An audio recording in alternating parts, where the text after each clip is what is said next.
Eu sou Ermelinda Pedrosa, endocrinóloga, e atualmente vice-presidente do Diabetic Food Board para 2021-2023. Também tenho as posições de coordenadora do Centro de Investigação FEPEX, Unidade de Endocrinologia em HRT, em Brasília, investigadora da Fundação Oswaldo Cruz Biomanguinhos, Rio de Janeiro, e assessora de Relações Governamentais para a Sociedade Brasileira de Diabetes. E tenho a honra de ter sido presidente do Departamento de Diabetes da Sociedade Brasileira de Endocrinologia e Metabologia e também da Sociedade Brasileira de Diabetes. É uma grande honra estar participando desse importante evento, o Summit, a convite da querida amiga e colega Yamile Rubis. E eu espero que todos desfrutem deste grande e importante evento para nossa região. O tema é classificação de úlceras e eu acrescentei que podemos fazer em la vida real. Primeiramente, eu gostaria de dizer alguns dados do impacto das úlceras em pessoas com diabetes. Se estima que 19% e 34% de los pacientes com diabetes serão afetados por uma úlcera del pé diabético, uma UPD, ao largo de sua vida. A IDF informa que entre 9 e 26 milhões de pessoas desenvolverão uma UPD anualmente.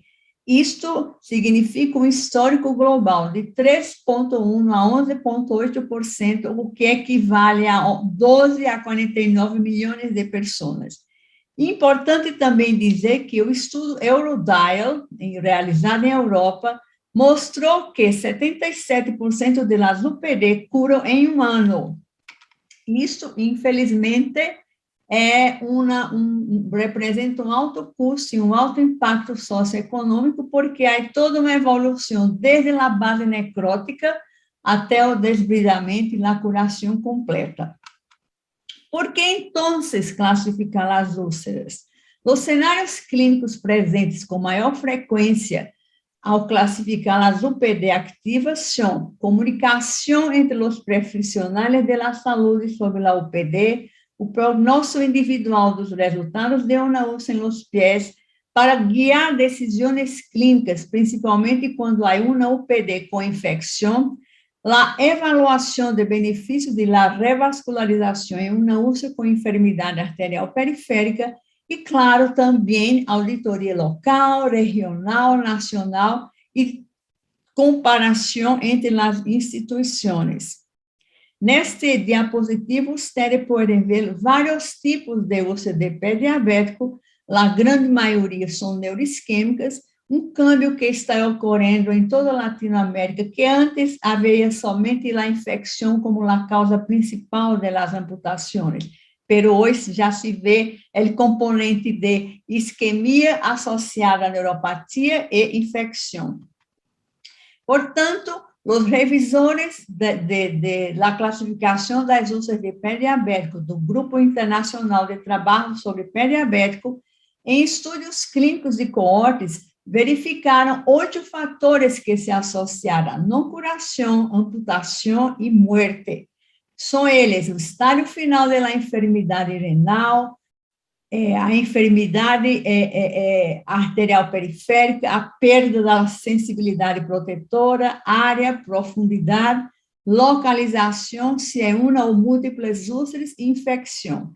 Não há, hasta hoje, nenhuma classificação que inclua os 8 fatores que são primordiais. Então, os fatores ideais da base do sistema de classificação em termos de metodologia seriam fatores de paciente, principalmente o foco no estágio final da enfermidade renal, fatores da extremidade, a perda da sensação protetora e também a enfermidade arterial periférica. E como fatores de la úlcera, a área, profundidade, localização, número e infecção. Portanto, entre todos os sistemas que foram revisados pelo Grupo de Trabalho Internacional sobre Pé Diabético, selecionaram as classificações de Wagner, Simbad, Texas, Saint-Elian, que é de Latinoamérica, Wi-Fi, PERES e o sistema de IDSA, IWGDF, que foram validados em vários lugares e alguns também em vários continentes para a cicatrização e amputação. Portanto, esses 7 sistemas foram avaliados pelo board do IWGDF, que lidou com o tema de classificações. Os sistemas selecionados para recomendação pelo Grupo de Trabalho Internacional de Pé Diabético foram SIMBAD, que é um acrônimo para Site, Ischemia, Neuropathy, Bacterial Infection e Depth, ou seja, localização, isquemia, neuropatia, infecção bacteriana e profundidade. IDSA, que é Infectious Disease Society of America, IWGDF, que é o International Working Group on the Diabetic Foot, e o Wi-Fi, que também é um acrônimo para Wound, Ischemia and Foot Infection. Primeiramente, a comunicação entre os profissionais da saúde. A recomendação é de usar um sistema de classificação SIMBAD para as características das úlceras, com um grado de recomendação forte e uma qualidade de evidência moderada. E vamos seguir sempre sendo assim, seguindo GRADE, que foi o sistema para poner as recomendações e a qualidade da evidência. SIMBAD é muito sencillo, rápido, não requer instrumentos complexos, que representa a realidade da maioria dos lugares em América Latina. Tem uma pontuação que é um score entre 0 e 6, e ha sido validada para cicatrização de úlceras e predição de amputação em vários sítios, como Estados Unidos, Paquistão, Tanzânia, Alemanha, em Brasil e Portugal. Importante destacar que para a referência do paciente, não solamente deve-se usar a pontuação, mas também os descriptores clínicos.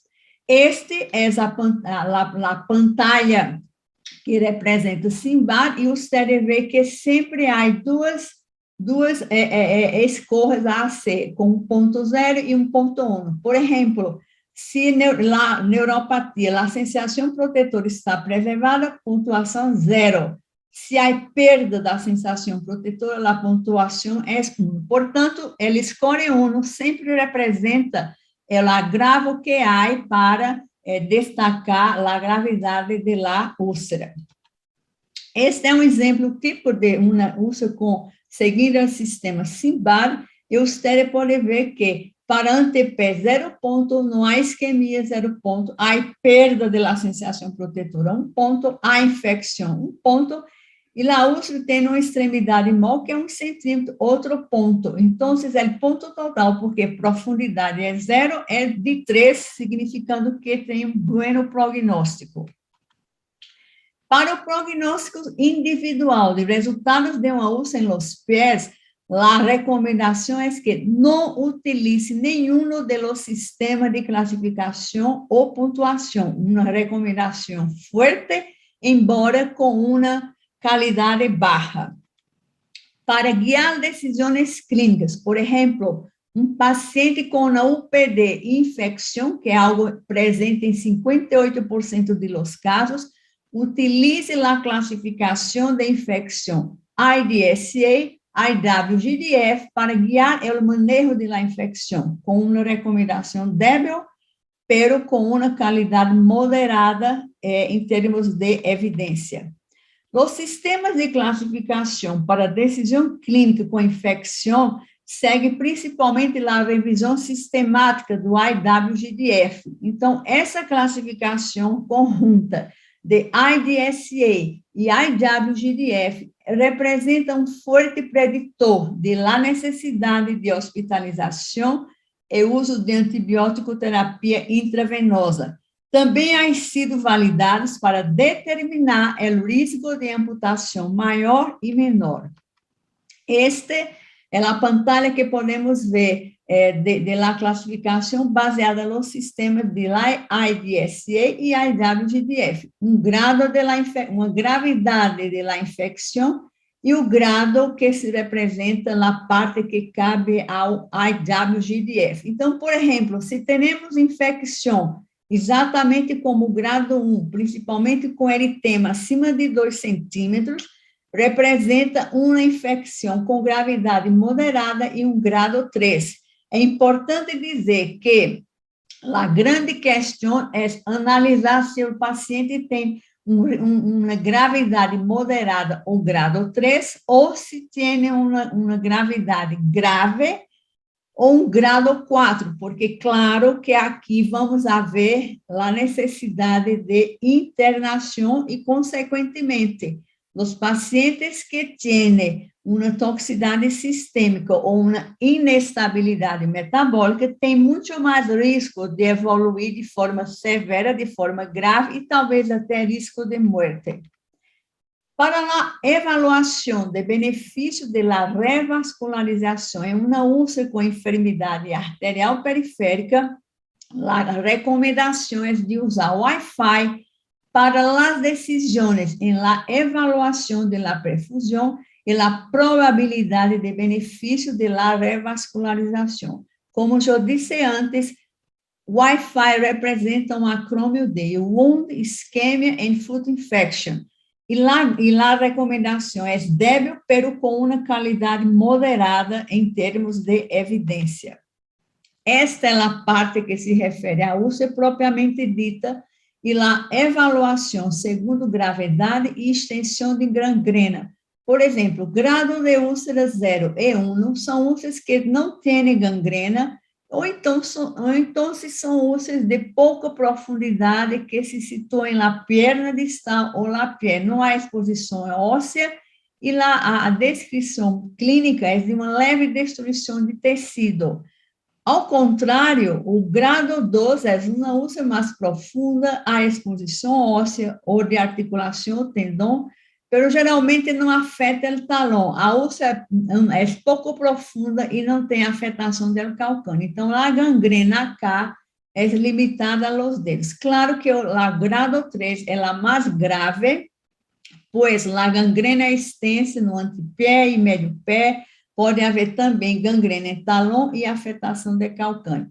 Para usar a abordagem da infecção, o Wi-Fi utiliza o mesmo sistema de IDSA e IWGDF, portanto, eu não vou repetir. E para a isquemia, o grado é 0, 1, 2 e 3, e tem como 3 parâmetros: o índice sobre o braço, a pressão sistólica do tobilho, pressão do dedo, pressão transcutânea de oxígeno, todos 12 milímetros de mercúrio. Então, por exemplo, o grado 0 é um grado que representa uma boa circulação com um tobilho de ITB de mais ou igual a 0,8, com uma pressão sistólica maior que 100 e uma pressão de dedo e pressão transcutânea acima ou igual a 60 milímetros de mercúrio. E, logicamente, o grado 3 representa uma situação muito grave, com alto risco de morte ou talvez realmente de perda do membro. Logicamente, acá tem que se tentar uma revascularização se o paciente reúne condições para isso. Então, aqui teríamos um ITB igual ou menor que 0,39, uma pressão sistólica menor que 50 milímetros de mercúrio e uma pressão de dedo ou transcutânea de oxigênio menor que 30 milímetros de mercúrio. Importante na estratificação do risco é analisar o benefício sobre as pressões de perfusão quando associado aos critérios de úlcera e infecção. Isto permite uma visão geral mais holística de la OPD para as decisões de revascularização e também analisar revascularização e o momento da revascularização, sempre guiando-se por a combinação da estimação de risco e benefício, porque muitas vezes os pacientes realmente não reúnem condições clínicas tão pouco técnicas de revascularização, embora tenham realmente uma indicação para ser. Portanto, é sempre importante analisar individualmente. Finalmente, para a auditoria local, regional, nacional e comparação entre as instituições, a recomendação é de usar o sistema SIMBAD, porque isso permite também comparações entre instituições em um mesmo país, por exemplo, sobre resultados em pacientes com diabetes e uma UPD. a recomendação é forte com alta qualidade das evidências. Em conclusões, podemos dizer que nenhum dos sistemas validados agrupam as 8 características clínicas prognósticas, segundo a revisão sistemática do Grupo de Trabalho Internacional sobre Pé Diabético. A IWGDF, com as diretrizes e Diabetic Foot Board, estimulam a implementação e uso de sistemas de classificação para ajudar o manejo, organização do serviço e melhora do sistema de referência e contra-referência. Não é solamente de ensinar, é importantíssimo a implementação com apoio oficial do sistema de política de saúde local. E as sugerências para implementação e uso são todas baseadas em uma revisão sistemática e um comitê de expertos. E, atualmente, as 3 que são sugeridas são SIMBAD, Wi-Fi e sistema IDSA-IWGDF. Para a estratificação de risco e a ser um segmento, claro que temos sempre que recordar o uso do sistema de estratificação de risco e segmento segundo a categoria do IWGDF, publicado em 2019 e publicado oficialmente no Diabetes Research Metabolism Review em 2020. Então, portanto, se uno tem uma categoria 3 que representa um risco de uso importante, tem que ser visto uma cada vez, a cada 1 ou 3 meses, de acordo com a realidade. Portanto, é fundamental reunir o histórico do paciente, por exemplo, acá, a perda da sensação protetora ou enfermidade arterial, e um ou mais de los seguintes: história de úlcera, amputação de extremidade menor ou maior, e a enfermidade renal em fase terminal. Esses pacientes têm um risco grande de apresentar recorrência das úlceras, e hoje, atualmente, não se habla mais de cura da úlcera, e sim se a úlcera entrou em remissão. Por isso, é muito importante organizar o sistema e a frequência do segmento de cada paciente segundo o risco. Desafortunadamente, em Brasil e Latam, há ainda muitas barreiras, por exemplo, falta de programa nacional com apoio oficial de los gerentes públicos, Ministério da Saúde, Conselho de Saúde, Conselho de Secretários de Saúde, não se acordam protocolos entre os 3 níveis de assistência. Isso representa realmente uma verdadeira saga de trabalho ao longo de todos esses anos. E a formação da rede primária ou básica é fundamental, e como também criação de centros secundários e especializados. A necessidade fundamental é a formação de uma assistência em rede, como também ter um centro de provisão de órteses, próteses e calçados. Desafortunadamente, a falta de conhecimento sobre a diabetes e suas complicações ainda é uma realidade, e é preciso mais foco nas enfermidades crônicas não transmissíveis, que deveriam ser ensinadas desde a licenciatura e a residência. Finalmente, posso encerrar dizendo que esta triste e devastadora realidade que ocorre em todo o mundo representa um elefante na sala. O que é um elefante na sala? É uma situação incômoda que todos sabem, mas não fazem muitas coisas para contornar. Então, a neuropatia, a enfermidade arterial periférica e a infecção representam este elefante, que é a síndrome de pé diabético. E há, portanto, uma necessidade urgente de cambiar essa situação.